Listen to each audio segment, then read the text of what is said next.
এক মুহূর্তের মধ্যেই সবকিছু ওলটপালট। যাকে সবাই এতদিন অপরাধী ভেবেছিল সেই ছুটিই কি এবার নিজের আসল পরিচয় ফিরে পাবে? আর যাকে এতদিন সবাই বিশ্বাস করেছে সেই ঝুমকির মুখোশ কি সবার সামনে খুলে যাবে? শুধু তাই নয়, বহুদিন পর হিরণময়ীর হঠাৎ ফিরে আসা, ঝুমকিকে হাতে নাতে ধরে ফেলা আর রোমা কাঞ্জিলালের বিরুদ্ধে একের পর এক বিস্ফোরক অভিযোগ, সব মিলিয়ে প্রতিজ্ঞা ধারাবাহিকের আগামী পর্ব হতে চলেছে টান টান উত্তেজনা আর চরম নাটকীয়তায় ভরপুর। তাহলে কি এমন ঘটতে চলেছে যা দেখে রীতিমতো অবাক হয়ে যাবেন দর্শকেরা? পুরো ঘটনাটা জানতে ভিডিওটি শেষ পর্যন্ত দেখুন। আগামী পর্বের শুরুতেই দেখা যায় অভির বাবা রুদ্র কাঞ্জিলাল বিশেষভাবে রোমা কাঞ্জিলাল এবং তার ভাইকে রায়চৌধুরী বাড়িতে আমন্ত্রণ জানায়। বাইরে থেকে সবকিছু স্বাভাবিক মনে হলেও তাদের মনে লুকিয়ে থাকে এক ভয়ঙ্কর পরিকল্পনা। তারা জানে ছুটি যদি তাদের সামনে আসে তাহলে নিশ্চয়ই পুরনো ঘটনার কথা মনে পড়বে এবং সে নিজেকে সামলাতে পারবে না, আর ঠিক সেই সুযোগটাই কাজে লাগাতে চায় তারা। পরিকল্পনা মাফিক রোমা কাঞ্জিলালরা বাড়িতে প্রবেশ করতেই ছুটির চোখ তাদের ওপর পড়ে। মুহূর্তের মধ্যেই ছুটির চোখে মুখে ফুটে ওঠে তীব্র রাগ আর আতঙ্ক। সে চিৎকার করে বলে ওঠে, এই খুনিরা এখানে কি করছে? বাবা, এদের এক্ষুনি এই বাড়ি থেকে বের করে দিন, আমি এদের মুখও দেখতে চাই না। ছুটির এমন বিস্ফোরক আচরণে উপস্থিত সবাই একেবারে হতবাক হয়ে যায়। কেউই বুঝে উঠতে পারে না হঠাৎ কেন সে এমন ব্যবহার করছে। অভির ঠাম্মি তো রাগে ফেটে পড়েন। তিনি মনে করেন অতিথিদের সামনে ছুটির এই আচরণ চরম অসম্মানজনক। বারবার ছুটিকে থামানোর চেষ্টা করা হলেও ছুটি একটুও পিছিয়ে আসে না। সে বারবার বলতে থাকে, এই মানুষগুলো ভয়ঙ্কর, এদের বিশ্বাস করা যাবে না। কিন্তু তার কথা কেউই গুরুত্ব দেয় না, বরং সবাই ধরে নেয় ছুটি অকারণে বাড়াবাড়ি করছে। এই সুযোগে রোমা কাঞ্জিলাল ও তার ভাই মুখে নিরীহ ভাব এনে নিজেদের নির্দোষ প্রমাণ করার চেষ্টা করে। ভেতরে ভেতরে তারা খুশিতে আত্মহারা হয়ে ওঠে, কারণ ঠিক এমনটাই তো তারা চেয়েছিল। ছুটির এই আচরণের কারণেই যাতে সবাই তার বিরুদ্ধে চলে যায়, সেটাই ছিল তাদের আসল উদ্দেশ্য। এরপর ঠাম্মি প্রচণ্ড রেগে ঈশাকে নির্দেশ দেন, এই মেয়েকে এখনই বাড়ি থেকে বের করে দাও, এমন অভদ্র মেয়ের এই বাড়িতে থাকার কোনো অধিকার নেই। ঠাম্মির কথা শুনে ঈশা কোনো দ্বিধা না করেই ছুটিকে জোর করে টেনে বাড়ির বাইরে বের করে দেয়। অপমান আর কষ্টে ছুটির চোখ ভরে যায় জলে। ঠিক সেই মুহূর্তে অভি ছুটিকে সামলে নেয় এবং তাকে পড়ে যেতে দেয় না।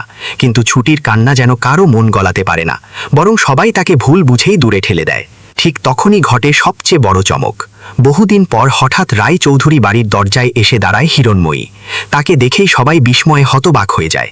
এতদিন কোথায় ছিল সে? হঠাৎ আজ কেন ফিরে এলো? কেউ কিছু বুঝে ওঠার আগেই হিরণময়ী ছুটির কান্না দেখে দৌড়ে তার কাছে চলে যায়। ছুটিকে বুকে জড়িয়ে ধরে কাঁপা গলায় বলে, মা, তুই কাঁদছিস কেন? কে তোকে কষ্ট দিয়েছে? কে তোকে অপমান করেছে? হিরণময়ীর মুখে ছুটিকে মা বলে ডাক শুনে উপস্থিত সবাই একেবারে স্তব্ধ হয়ে যায়। কেউই বিশ্বাস করতে পারে না যে মেয়েকে এতদিন সবাই বাইরের মানুষ ভেবেছে তাকে হিরণময়ী নিজের মেয়ে বলে দাবি করছে।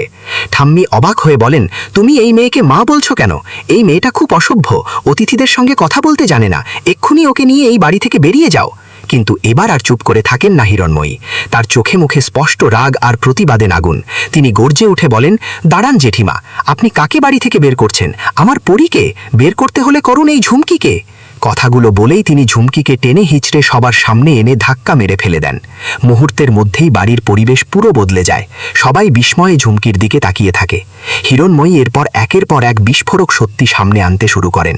তিনি বলেন, এই মেয়েটাই আসল অপরাধী। শুধু ঝুমকিই নয়, এর সঙ্গে হাত মিলিয়েছে রোমা কাঞ্জিলাল আর তার ভাইও। আজ আমি নিজের হাতে ঝুমকিকে ধরে ফেলেছি। আমার ঘর থেকে টাকা চুরি করতে গিয়ে সে হাতে নাতে ধরা পড়েছে।